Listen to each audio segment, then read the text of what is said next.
Assalamualaikum warahmatullahi wabarakatuh. Hai sob, apa kabar semuanya? Balik lagi di Red Talks. Kita ngobrol sambil riding. Oke, mungkin kita bakal sedikit ngobrolin soal isu yang lagi marak, yaitu isu di Gaza. Ya, bukan lagi marak lagi, memang sudah 2 tahun ini, hampir 2 tahun ya, karena sekarang sudah Agustus, September, Oktober, 2 bulan lagi, tepat 2 tahun semenjak masalah genosida di Gaza ini jadi masalah seluruh umat manusia, ya kecuali kerak-kerak dari golongan yang katanya paling dipilih sama Tuhan itu. Oke, gimana sih perkembangan Gaza saat ini dari berbagai macam saluran berita yang bisa kita percaya? Kondisinya memang sangat-sangat tidak baik-baik saja. Sampai-sampai kalau kalian perhatiin atau kalian ikutin pada awal-awal bulan Juli kemarin, itu Abu Ubaidah yang selama ini selalu tegar, masih tegar,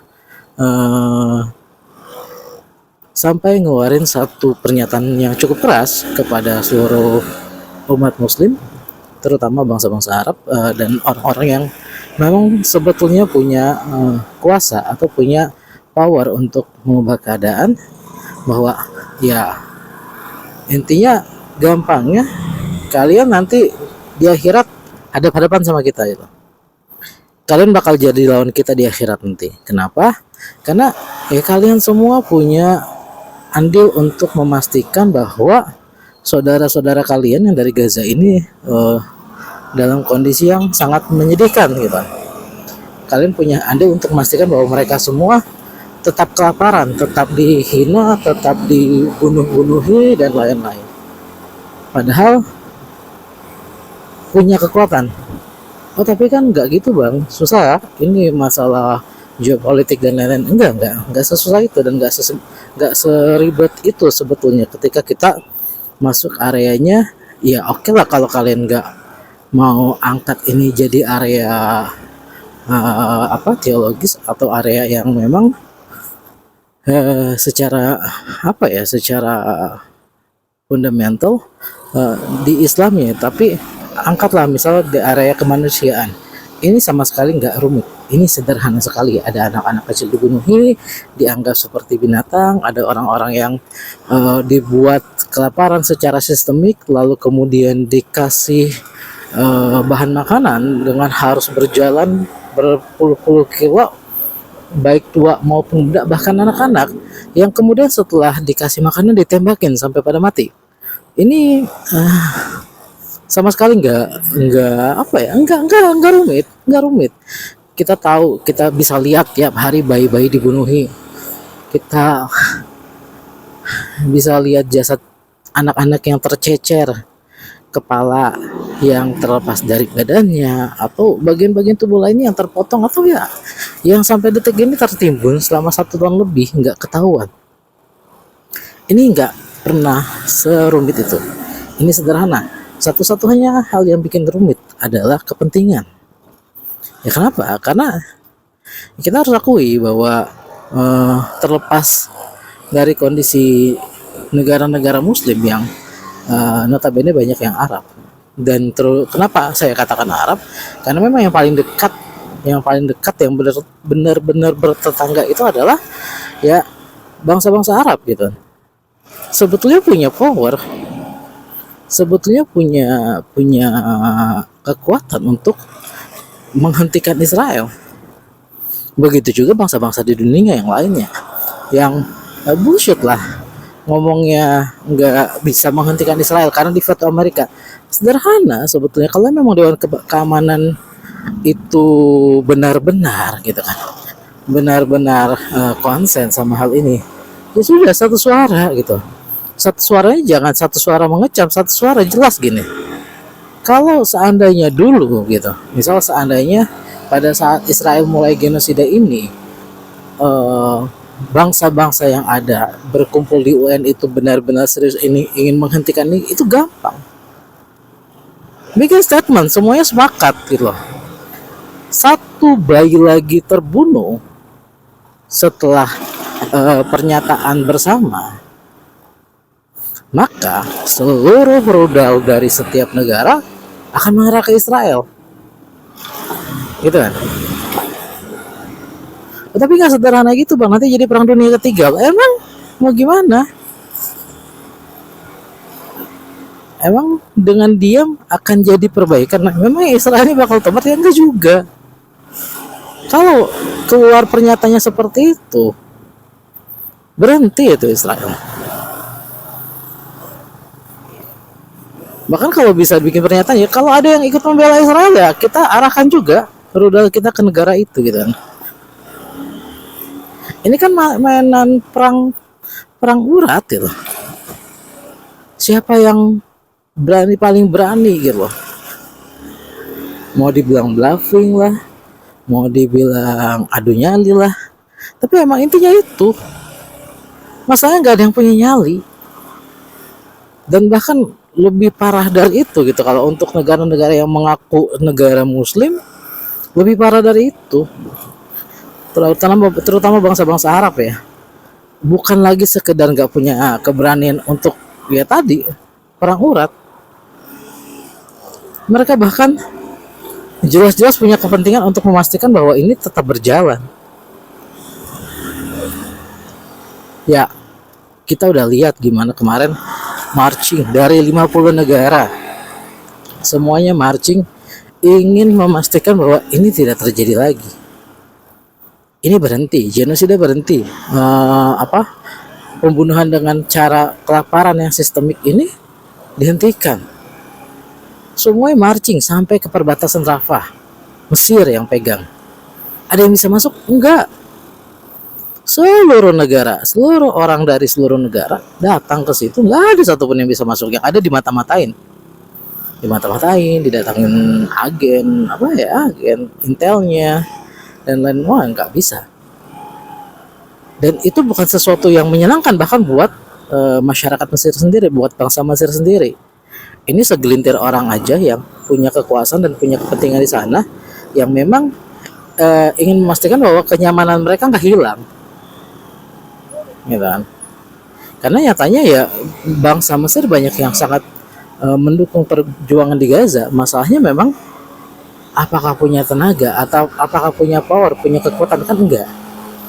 Kita lihat bahwa masyarakat Mesir itu, saudara-saudara kita di Mesir itu mencoba melakukan banyak cara sesuai dengan kemampuannya, sama seperti kita mencoba dengan kemampuan kita.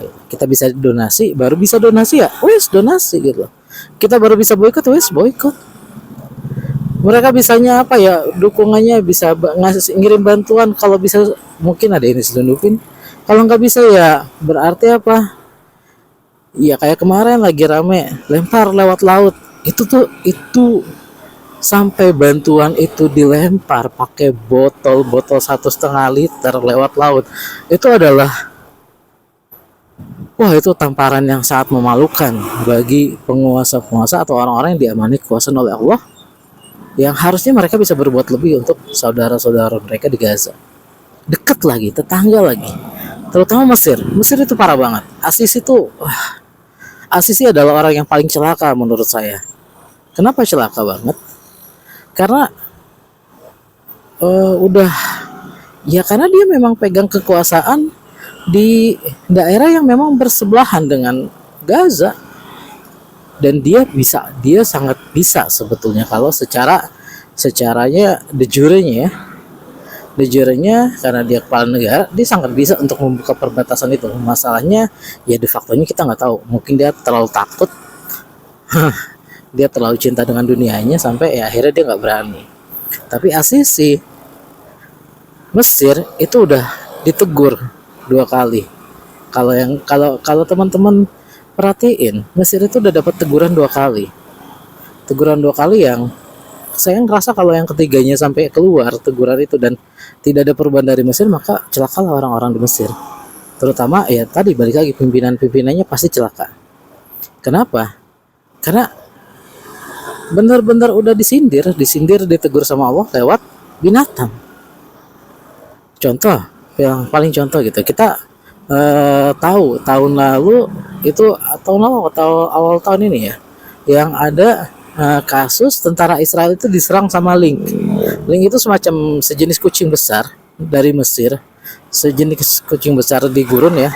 Nah, yang serunya ini Linknya ini bukan Link dari Gaza, bukan kucing besar dari Gaza, tapi kucing besar dari Mesir. Coba, kucing besar dari Mesir nyebrang ke Gaza, lalu nyerang tentara Israel. Itu udah sindiran keras itu. Kenapa? Kenapa harus nyebrang dari Mesir? Gitu kan? Kenapa nggak yang dari Gaza aja langsung?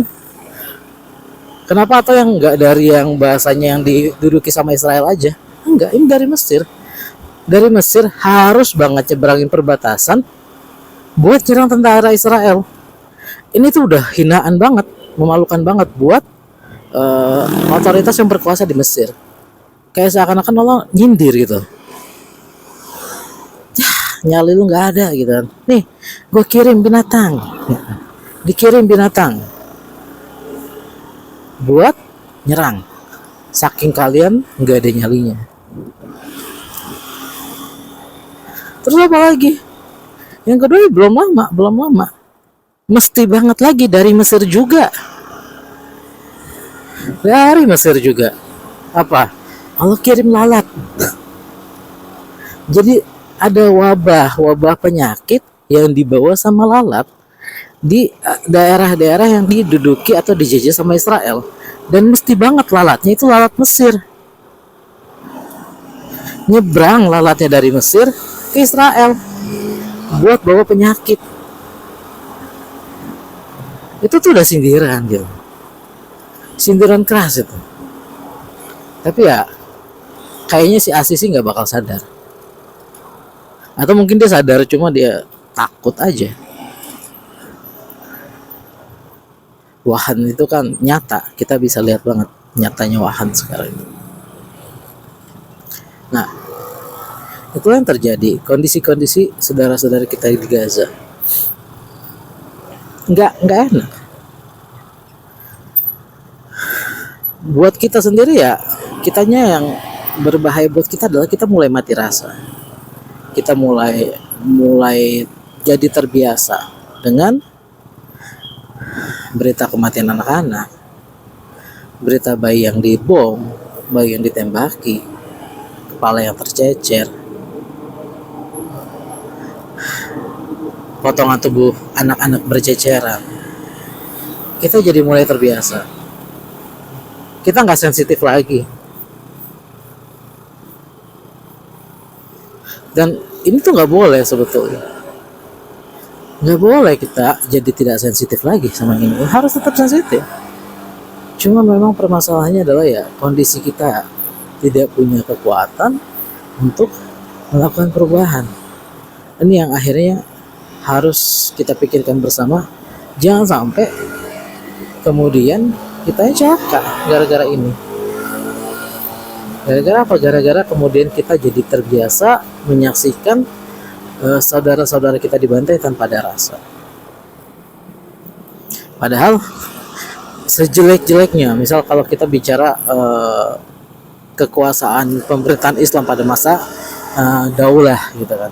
Karena saya kalau khilafah kan khilafah Rasyidin gitu kan. Yang basisnya khilafah. Setelah itu kan basisnya monarki. Monarki bentukannya daulah, ada daulah Maya, Abbasiyah, nanti ada lagi Fatimiyah, Turki Utsmani dan lain-lain. Tapi ketika kita bicara tentang kekuasaan pada masa daulah dulu, kita kenal sama ya seorang khalifah, seorang sultan namanya Al-Mu'tasim.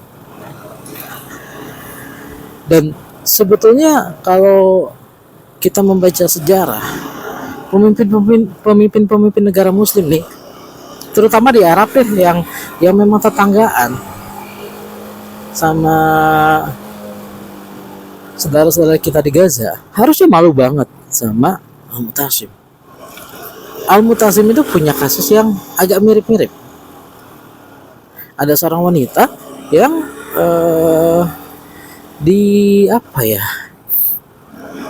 diperlakukan dengan tidak hormat oleh orang Yahudi. Lalu terdengarlah kabar dia teriak, dia memanggil Al-Mu'tasim, ya Mu'tasim gitu, ya Mu'tasim. Dan terdengar kabar bahwa ada seorang wanita yang dizolimi memanggil namanya Al-Mu'tasim. Dan ini harusnya jadi satu karakter seorang pemimpin muslim yang memang pemberani dan takut. Beraninya sama dunia, takutnya sama siapa? Takut sama Allah. Takut bahwa nanti ia akan diminta pertanggungjawaban tentang apa-apa yang ada di bawah pemeliharaannya dia.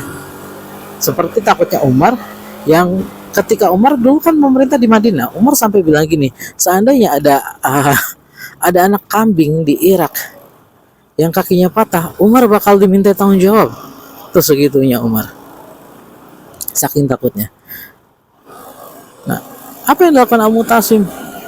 Dikirim pasukan, ditaklukin itu area daerah yang Yahudi yang tadi melakukan kezaliman tersebut.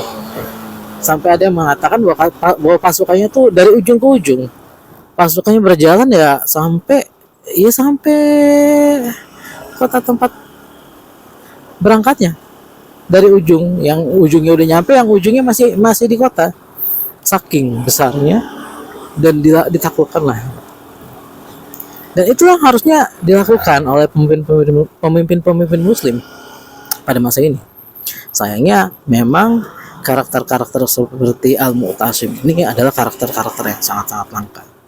Apalagi di era yang memang penuh fitnah kenikmatan kayak sekarang. Semua orang lomba-lomba.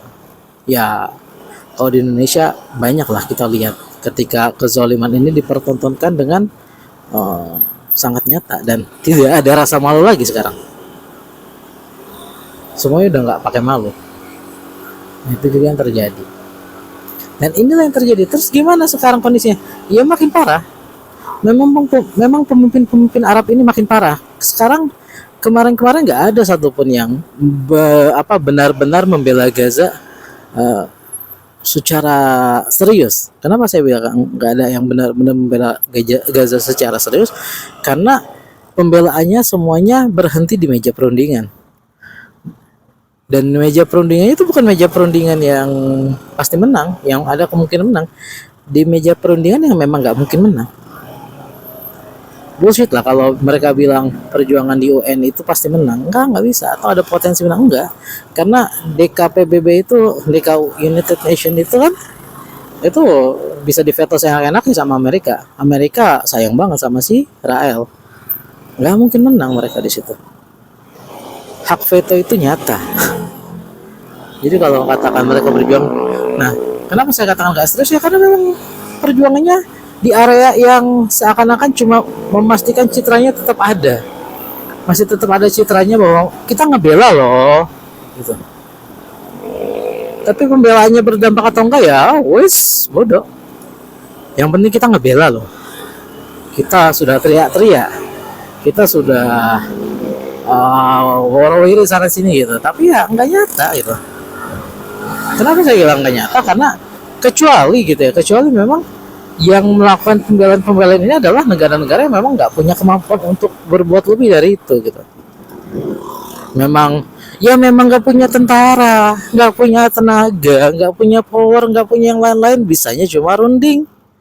Wes maklum, ini kan enggak. Sekelas Erdogan pun ya teriak-teriak aja. Nggak ada yang benar-benar ngedukung. Karena kenapa nggak didukung ya?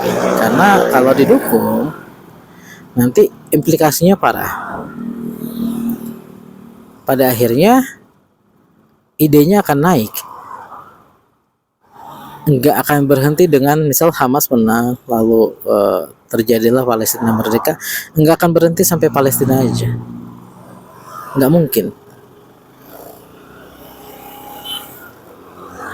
Hamas mau nggak mau pasti nggak berhenti di situ, karena nanti akan ada harapan-harapan dari umat muslim dunia untuk kembalinya marwah Islam.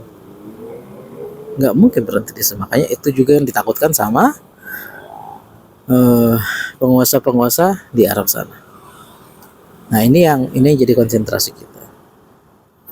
Nah, sekarang gimana kondisinya? Ya kondisi mereka bersatu. Bersatu untuk apa? Untuk melucuti Hamas. Mereka fokus seakan-akan penjahatnya Hamas, padahal mereka tahu penjahatnya Israel. Ya kan goblok. Mereka sepakat bahwa Hamas harus dilucuti senjatanya, nggak boleh ada perlawanan, solusi dua negara. Solusi dua negara itu palsu. Kenapa palsu? Ya sekarang emang di samping-samping Israel sama Gaza itu ada berapa negara banyak. Berapa banyak yang dicaplok sama Israel. Nggak ada gunanya perbatasan negara itu. Masalahnya, dan karena mereka dengan santainya aja, mereka pasti akan langgar itu. Mereka nggak peduli sama negara.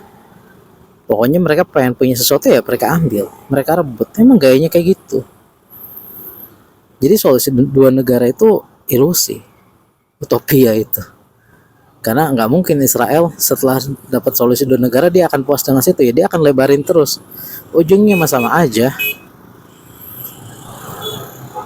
Nah ini yang, tapi apa yang dilakukan pemimpin-pemimpin Arab bodoh itu gitu nih, yang tolol-tolol itu ya kayak gitu. Mereka malah ayo lucuti, padahal di depan mata mereka sendiri mereka tahu yang salah siapa. Masalahnya itu ketika mereka bicara di situ, mereka berhadapan dengan itu, mereka harus mempertaruhkan kenyamanannya, mempertaruhkan keamanannya. Ya udahlah kita lihat, walau secara ya saya tetap berpendapat bahwa Iran pun tidak mendukung Hamas atau mendukung Gaza secara ideologis.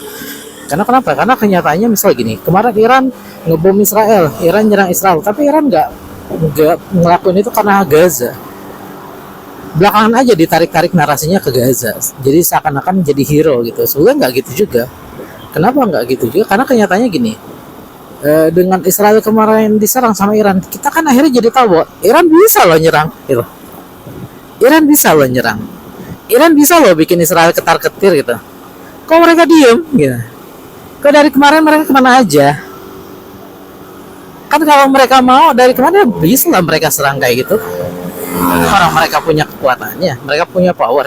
Nah, kemarin mereka kemana aja? Kenapa mereka nggak serang? Kenapa nunggu mereka diserang baru mereka serang balik kita? Katanya ngedukung, katanya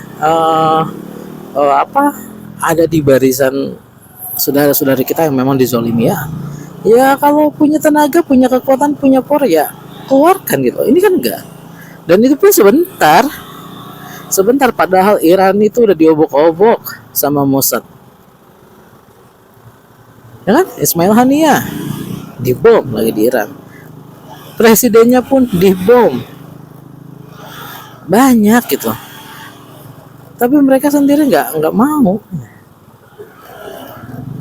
Kayak mereka cenderung ya udah aman-aman aja sama Israel. Bahkan cenderung kalau yang saya perhatikan lebih dimanfaatkan sama Israel.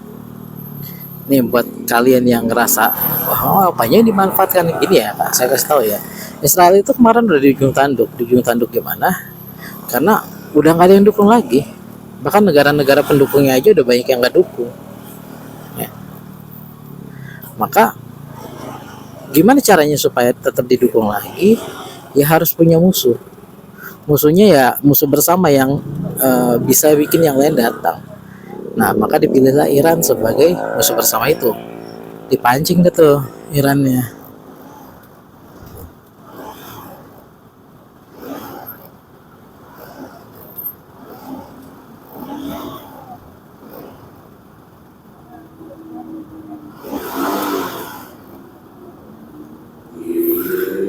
Dipancing lah Iran dipancing supaya akhirnya nyerang. Makanya tiba-tiba tanpa ada aba-aba Israel tiba-tiba nyerang area nuklirnya Iran. Mau nggak mau kan Iran harus nyerang. Kalau dia takut nyerang nanti jadi masalah, berarti kan kedaulatan dia lemah gitu kan.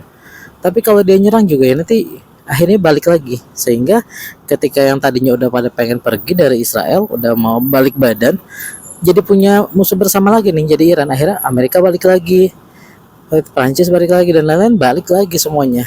Dan Yang serunya, ketika Israel nyerang Iran, Netanyahu-nya udah jalan, udah berangkat, udah siap-siap untuk safari politik, udah siap-siap untuk bikin narasi baru ke Amerika, dengan narasi yang sama ketika dia meminta Amerika untuk turun ngancurin Irak gitu kan.